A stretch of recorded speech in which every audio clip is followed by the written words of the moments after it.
Hey guys, my name is Ben Howard. I'm out here at Michelin to check out their 9-hole disc golf course. I looked into this one to see if I could play one of the one disc only rounds out here, but the first hole is like 350 feet, so it wouldn't really work. But after looking at a lot of the holes, it looks like it's like really long. Looks like it'd be a lot of fun, so I figured I'd come out here and check it out and show it off a little bit. But hope y'all enjoy. All right, guys, right here on hole 1, par 3, 350. Basket's just straight ahead. Only thing to really pay attention to is these trees off the right, which make it to where you can't really throw a hyzer shot or really a straight shot at it with these overhanging branches. So you either need to throw a big booming forehand or some kind of turnover shot, which is probably what I'm going to do.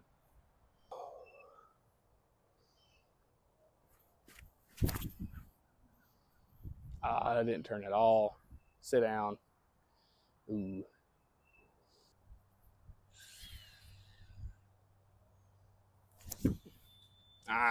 Sit down.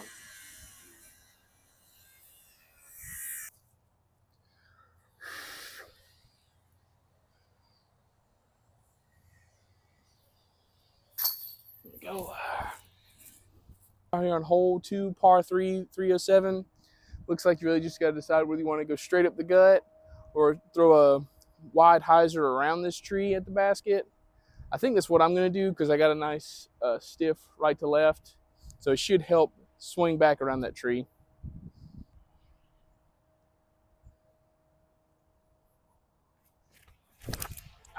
Dang it.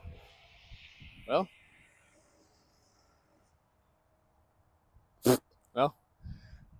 it ended up going through the tree on the inside route, so looks like I got a putt. So it turns out the up the middle shot was probably the best play. So I thought this tree was like 60 feet short of the basket, but it turns out it's like probably not even 20 feet short. Go. All right, guys, right here on a hole 3, par 3, 330. Basket's just straight ahead on top of this hill. Biggest thing I got to worry about is there's a stiff headwind, and I'm throwing uphill, so it's basically just throwing it nose up, and this wind can easily just pick it up and fade it way off to the left. So I'm going to have to throw it a little bit wider than I would want to just to kind of counteract that, but it doesn't look like there's really anything else in the way except for maybe this tree off to the left, but we'll see.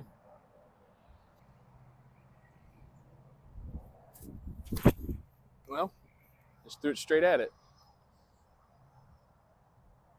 Sit down. Okay. Well, I threw it too low and too straight, but it ended up kind of counteracting what I was talking about because it just stayed under the hill, so the wind never got a hold of it. But I'd be curious to see how far that is. We should have a putt. Luckily, it's not as steep of a drop off as it looks behind the basket, so I actually can give this a run.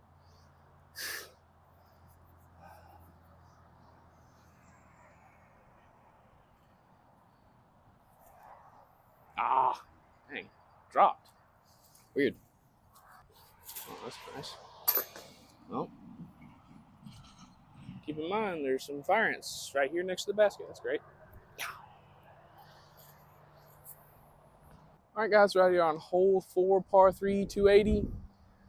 Basket's just straight ahead. I think this is the only hole under 300 feet out here, but they made up for it by making it probably the most wooded one. And it really looks like you just got to hit this initial gap about 150 feet in front of us, and then you can kind of go whichever way you want to. It looks there's actually plenty of room off to the right, so what I might do is just kind of push a forehand through there on some ante and just see if I can get the flex out and kind of fade off to the right while still being inside the circle.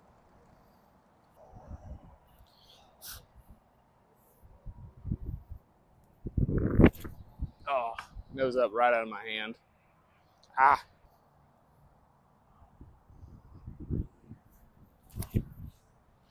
Oh, wrong gap, but okay. Probably like a 45 footer from there. We'll see. Okay. I think I'm a little bit closer than I thought, but still not an easy putt. Got a little bit of left to right wind, so I might need to put it a little bit higher than I would think, because it's probably going to drop it.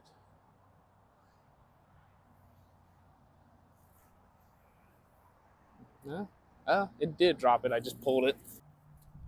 I like this pin placement, but I think it'd be cooler if they put the basket up on top of this hill up here, just to kind of make it to where you have to throw that forehand. You have to throw the forehand, and you have to kind of spike it in the hill and try and get as close as you can.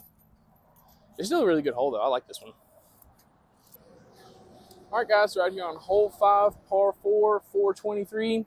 Baskets through this gap, tucked off to the right. Really got a lot of options on this hole. You can throw a roller up this left gap, try and throw a forehand or some kind of turnover shot up the gut. You can even kind of cut this corner around this, just go over this hill and kind of push it straight at it. A lot of options. Let's see how it goes.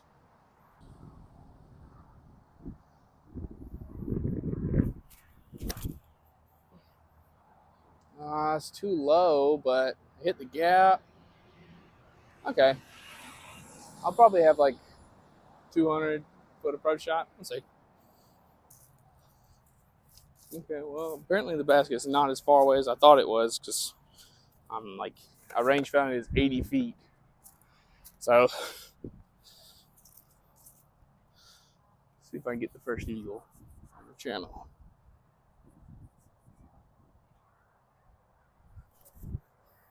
Oh, it's got the height. Come on. Ooh, man.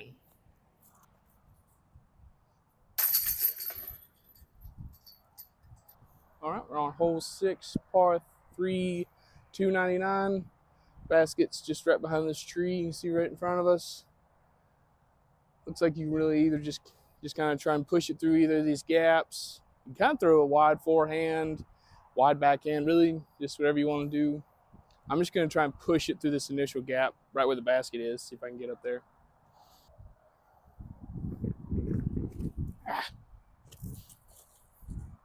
Taking gumballs everywhere. I feel like I'm going to break my neck on these things.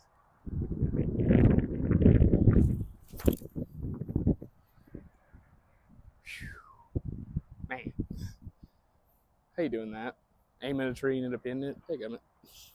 But you just got to spin it. Don't throw it as hard. Just let it float on the wind. Dang.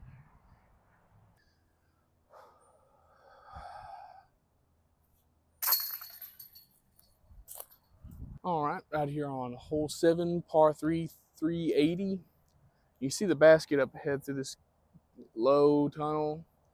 I feel like the best play really is to throw something around this tree out to the right, high, and let it swing in. I don't really think there's. It doesn't really seem like there's any play to really get to the basket unless you throw like some kind of cut roller off to the right or something. I don't know. But I'm just gonna try and put myself in a good position and just get up and down for par.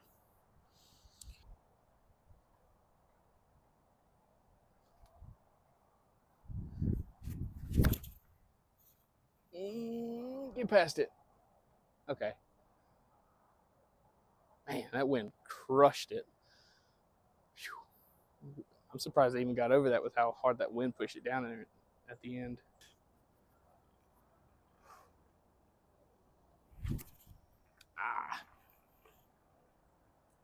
No, hit the tree. I was trying to go around, but oh well. I think it's still like a 20-foot putt.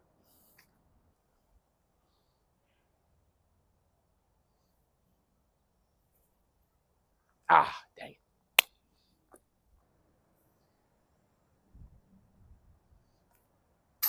Here we go. All right, right here on hole 8, par 3, 300 feet. Basket's right there. Looks like the best play is probably going to be a flex forehand.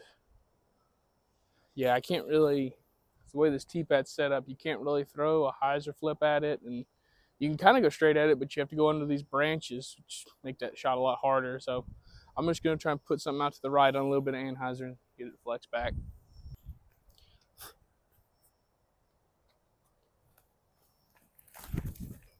Too much. Dang it. Come out. Okay. Might have something over there. We'll see. It ended up in a fairly okay spot. Just got to get around this tree.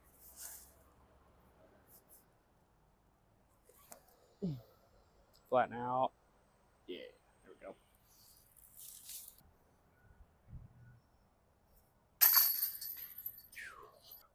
All right, guys, right here on hole 9, final hole of the video. It's a par 3, 380. Basket's about even with these telephone poles off to the left.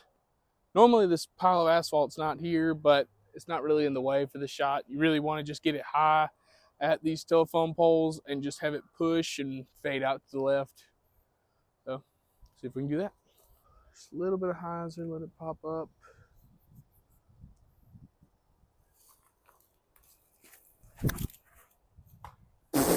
Well, I said it wasn't going to be in the way, and what do you know? Sorry, y'all. It wasn't any good way for me to film me on top of that pile and for you to see the shot, so I should have do it without recording it, but put myself in a good spot, probably about 100 feet from the basket. See if we can go ahead and ring it up for the par. That's it. Well, hit the pole at least.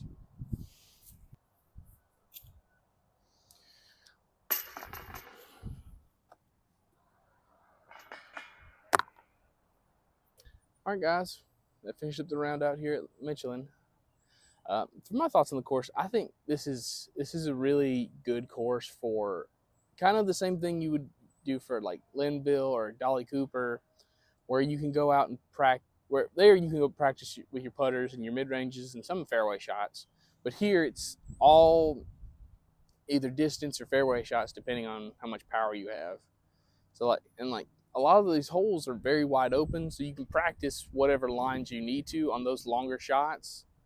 And like as I can show, I'll put the map on the screen. You can see this course is literally just a loop. Like I'm sitting here next to hole 9's basket, and hole 1's tee pad's probably 60 to 70 feet from here.